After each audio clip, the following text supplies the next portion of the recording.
अपना लेंगे। बोलिए भक्तवत्सल भगवान की जय, बोलिए वृंदावन बिहारी लाल की जय। तो भगवान कहते हैं ठीक है गोपियां चलिए, अब आप सभी इस महाराज में शामिल होने के लिए तैयार हो चुकी हैं।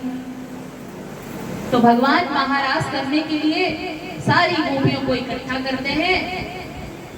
अब पूरा एक सर्कल बन जाता है, गोलाकार का सर्कल बना लेती है।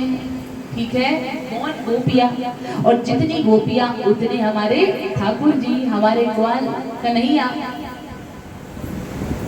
अब जैसे ही नृत्य करना प्रारंभ करते हैं गोपियों के अंदर ये अभिमान आ जाता है। एक गोपी के अंदर खाली मान आता है और बाकी सारी की सारी जो गोपियां वहां पर बैठी हुई थी उनके अंदर क्या आ गया?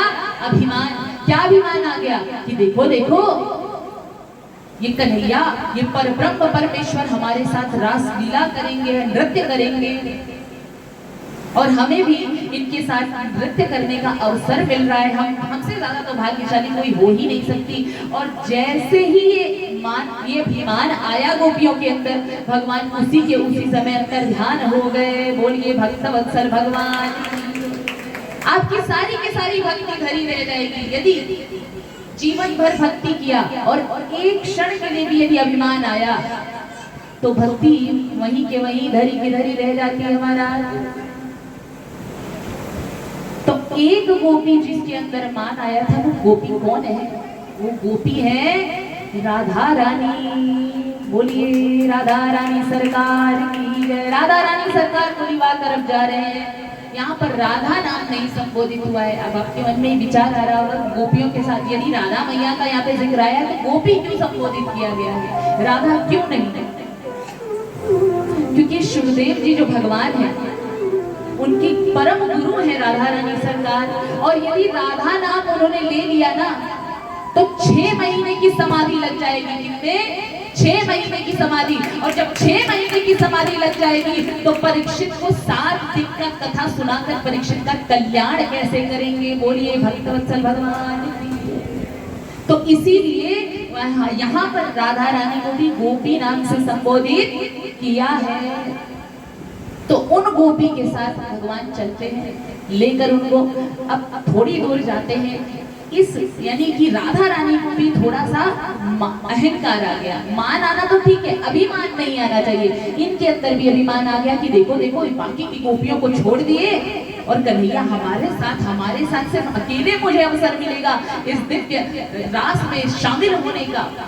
अहो भाग्य हमारे। कहते हैं अब राधा रानी सरकार ने कहा कन्हैया हमारे पैर दुख रहे हैं देवी, कोई बात नहीं, हम आपको अपने कंधे पर बिठा लेंगे। तो कहती थी ठीक है कन्हैया। अब जैसे ही देवी कंधे पर बैठने के लिए तैयार होती है हमारे कृष्ण कन्हैया लाल वहां से भी अंतर ध्यान हो गए। बोलिए वृंदावन बिहारी लाल की जय। क्योंकि इनके अंदर भी अभिमान आ गया।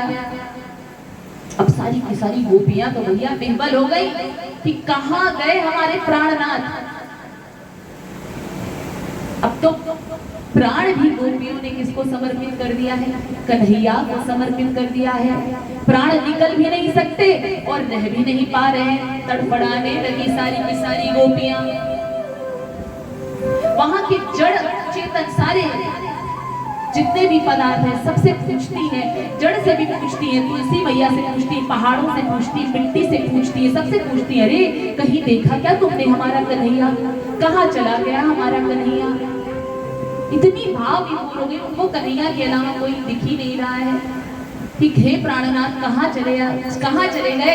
हे प्राणनाथ यदि हमारे अंदर अभिमान भी आ गया तो उस अभिमान को दूर करने का काम भी तो प्रभु आप ही करते हो।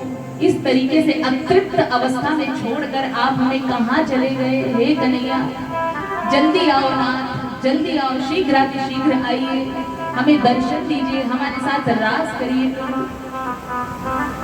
अब ऐसा आपस में बातचीत करते खोजती हुई, रोती हुई, अश्रुधारा प्रवाहित करती हुई थोड़ी आगे बढ़ी। अब क्या देखती है कि एक कन्हैया का चरण चिन्ह देखती है। तो दूसरी गोपी बोलती अरे सखी ये देखो ये निश्चित ही हमारे कन्हैया का ही चरण चिन्ह है। तब तक दूसरी देवी का ध्यान जाता है, दूसरी गोपी का ध्यान जाता है कि भगवान के ही चरण चिन्ह नहीं है, वहां पे 2 चरण चिन्ह और है। अब उनको थोड़ा सा ईर्ष्या भी आता है, ये कौन है, ये से कैसे कर सकता है हमारा कन्हैया, लगता है किसी एक गोपी के साथ ये भगा है, कैसे कर सकता है ऐसा कन्हैया। हम सभी ने अपने प्राणों को उस पर न्यौछावर कर दिया, तो सिर्फ एक ही गोपी को महाराज में शामिल होने का अवसर कैसे मिल सकता है। तो कन्हैया जहाँ जहाँ चरण चिन्ह जहाँ तक गए हैं वहां तक वो जाती हैं। वहां पर राधा रानी भी रोती बिलखती पड़ी हुई है कि हाँ प्राणनाथ आप मुझे छोड़कर चले गए, दर्शन दो प्रभु दर्शन दो। अब राधा रानी सरकार से जैसे मिलती गोपियां कहती बहन क्या तुम्हें भी कन्हैया धोखा दे दिया चला गया। हाँ, तो कहती हैं चलो हम सब मिलकर ढूंढती हैं, बहुत ढूंढती हैं, लेकिन कन्हैया कहीं मिलते नहीं। अब सारी गोपियों ने प्रण कर लिया कि चलो हम भगवान की अंतिम बार स्तुति करते हैं, और इस स्तुति से यदि हमारे भगवान नहीं आते हैं, हमारे साथ रासलीला में नहीं शामिल होते हैं, तो हम इसी यमुना की नदी में अपने प्राणों का त्याग कर देंगी, जीते जी नहीं तो मर कर अपने कृष्ण कन्हैया को पा लेंगी। बोलिए वृंदावन बिहारी लाल की। तो गोपियां जो स्तुति करती है तो उस स्तुति को गोपी गीत कहते हैं।